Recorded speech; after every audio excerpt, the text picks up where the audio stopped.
l'église. Je comptais mon témoignage. Grâce au témoigner. Je comptais que j'étais un jeune comme tout le monde. J'étais un jeune que dans Perpignan, tout le monde me connaisse. Dans Perpignan, j'étais un garçon que je faisais des katsuku. J'étais un garçon de l'âge de 13 ans. À mes 28 ans, j'ai connu que la misère. J'ai connu que des problèmes de prison. De ma vie, j'ai fait beaucoup de prison. J'ai fait 5-6 ans de prison. J'ai retiré 10 fois. Et je croyais que ça faisait de moi de quelqu'un important. Mais en vérité, je savais que je n'étais pas sauvé.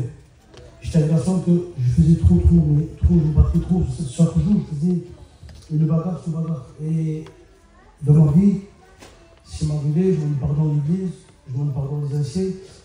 J'ai pris, je m'arrivais d'attacher des gens. Dans ma vie, je mets coup de couteau des gens dans le bagarre. Et tout ça, j'ai grandi comme ça.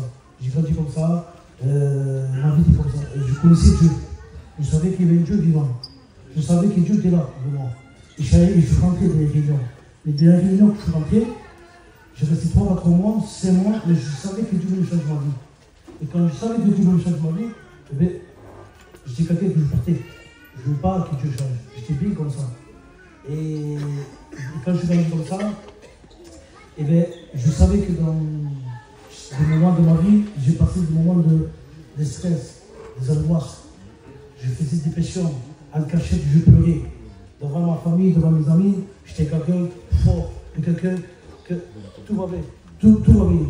Je savais que dans le truc, de sol, je pleurais, j'ai des angoisses, je ne comprenais pas. Et que je continuais comme ça, eh j'ai prié à Dieu pour l'épreuve qu'on me passe. C'est grâce à l'épreuve qu'on est là. Et vous savez, moi, l'épreuve que j'ai passée, c'est que j'avais la mère de mes enfants et que j'avais aussi expliqué peu. Un foyer qui n'a pas de Dieu dedans, s'il est une un foyer sans Dieu, il est brisé. Je le respecte devant tous. Et un foyer sans Dieu, il y a des bagarres, il y a des marques de respect. Et j'ai commencé comme ça. Et je bénis Dieu en ce moment-là. Donc, je ne sais pas, mais j'étais un garçon, le respect que je dois, j'étais quelqu'un de très violent. J'étais quelqu'un que je ne veux pas comprendre. Je marchais avec la violence. Mais grâce à Dieu, ce jour-là, je ne vais pas commencer avec la violence. J'ai laissé faire. Et je cherchais Dieu, mais je disais, Dieu, il n'est pas avec moi. Je suis allé dans la mosquée. Et dans la mosquée, je restais un petit moment dans la mosquée. Je cherchais Dieu dans la mosquée. Mais vous savez, dans la mosquée, il n'y a pas Dieu. Il n'y avait pas Jésus. Jésus m'attendait. Le lendemain, Dieu m'a parlé de ma vie. J'étais dans ma voiture. Et j'étais en train de la voiture, Dieu me parle. Je sentais le Saint-Esprit qui me disait, j'ai besoin que tu te trompes de route. J'ai dit, Seigneur, j'ai ta volonté que ce soir, je vais à l'église et que tu me changes. Je suis allé à une réunion ce soir-là. Une petite réunion. Du mon frère, c'était une petite réunion, un petit garage. Il y avait personne, il y avait 4 personnes dedans. Et ces 4 personnes, il y avait Jésus dedans. Dieu m'a changé. Quand Dieu m'a changé, eh bien, je passais quand je vais à l'église, eh bien, il y avait une prophétie. Et moi, je crois en prophétie. Parce que la prophétie, c'est Dieu qui parle. Dieu ne ment pas. Pardon, Dieu ne ment pas. Dieu il fait, Dieu il fait. Et moi, je suis content pour témoigner pour ça. Je sais que Dieu est vivant. Et quand ces prophéties sont venues, je suis rentré chez moi. J'ai rien dit. Je n'ai pas dit oui, non, j'ai rien dit. J'ai laissé faire le Saint-Esprit de moi.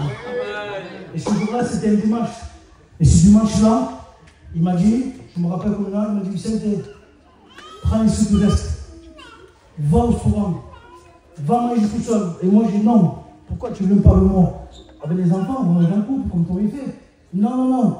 Et là, j'ai compris la prophétie que Dieu m'a donnée. J'ai pris ma voiture, je suis parti tout seul au restaurant. Je payais, mais je ne vais pas manger. Et là, je disais, Seigneur, je le sais qu'il part, je sais que c'est envers quelqu'un, mais je sais que toi, tu es avec moi. Je sais que tu ne veux pas me lâcher et tu resteras avec moi le moment que je passerai l'épreuve. Je rentre chez moi, la porte ouverte, il n'est pas là. Et quand il n'est pas là, moi je suis jeune, les serviteurs, les frères et sœurs, je suis jeune, moi je trouve ça. Je ne suis pas connu Jésus. Moi, dans ma vie, ma famille ne sont pas chrétiens, pas tous. Il y a 2-3 cousins qui sont pasteurs, mais je n'ai pas connu les choses de Dieu. Mais je sentais une assurance de moi. Je sentais une confiance. Et quand elle est partie, j'ai passé 3 mois. J'ai passé pour une souffrance, je vous dis, je vous témoigne de la puissance de Dieu, que Dieu ne lâche pas. Oui. Le moment que c'est Dieu, le moment qu'on passe le pleur, le moment qu'on est là, mais Dieu est avec nous. Et quand je suis là, je passe pas 3 mois pour ça. Et j'ai passé le moment, vous le dites, les frères et sœurs, je suis pas ici pour mentir, aussi pour voir. Non, je témoigne ce soir parce que c'est Dieu qui m'a changé. Et quand Dieu m'a changé, j'étais 3 mois, je faisais jeûne sous jeûne. J'ai prié la parole, j'ai lu sa parole. Et quand je priais le soir, je pleurais. Mais dans mon pleurer, des fois dans la nuit, je gémis. Mais c'est plus méchant que tu gémis. C'est méchant que tu pleures dedans. Quand tu pleures pour dedans, je faisais 3 mois comme ça, j'ai dit Seigneur, pourquoi tout ça? Je te demandais quand je me coupe et il s'en va. Et Dieu il avait un plan. C'est Dieu qui a fait ça, parce que des fois Dieu il peut nous sortir des choses mauvaises dans notre vie. Pour une vie chrétienne, Dieu il sort pour mettre un renouveau dans la vie. Et moi, 3 mois comme ça, je suis allé à l'église et je lui ai dit, Seigneur il est parti, moi ça fait 1 semaine que je viens, je m'en vais au monde. Non, j'ai dit Seigneur, je te suis. Le bon, le mauvais, je te suis, je m'engage Seigneur. Et de là que je m'engage, j'ai passé ce moment. 3 mois après, j'ai ces 3 mois, je parlais mes enfants. Et vous savez que ces enfants, ils partent loin, je ne sais pas avec qui, c'est pas où, les angoisses, les dépressions là, mais je fais confiance pour moi. Je savais que Dieu faisait un truc. Parce que Dieu, comme je le dis, ne ment pas. C'est un Dieu de vérité, c'est pas un Dieu de gitan. C'est un vrai Dieu. Et Dieu dit. Et Dieu, et 3 mois après, je reçois un appel, un journal, et bien, les enfants me parlaient. 1 semaine après, je le vois les enfants sur l'encart, Snap. 1 semaine après, il me dit, mais c'est ça, je n'ai pas compris. Je suis une femme qui n'a pas de moi, elle savait que j'étais un garçon très dangereux. Et là, je n'ai pas compris. Viens chez moi où j'habite. Je vais là-bas. J'étais tout seul. Et je me dis, mais Seigneur, je vais là-bas, cette peur, c'est toute sa famille, moi je suis tout seul. Je n'avais pas ça, Seigneur, je vais. Toi, vas-y, prends-toi le train. Vas-y, toi, et moi je vais. Et quand je suis allé, eh ben, j'ai serré la main. Ce nouveau sous-compagnon, 3 mois après, le frère, je suis baptisé, je touche sa main. Et je parle avec lui, je parle avec elle. Et les choses sont changées.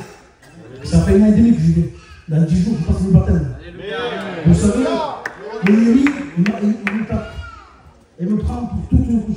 Il me prend de partout. Je passe pour des problèmes. Mais ça, je sais que Dieu, il dit, Jean 14, Jean 6 ou 14, il dit, je suis le chemin, la vérité, la vie.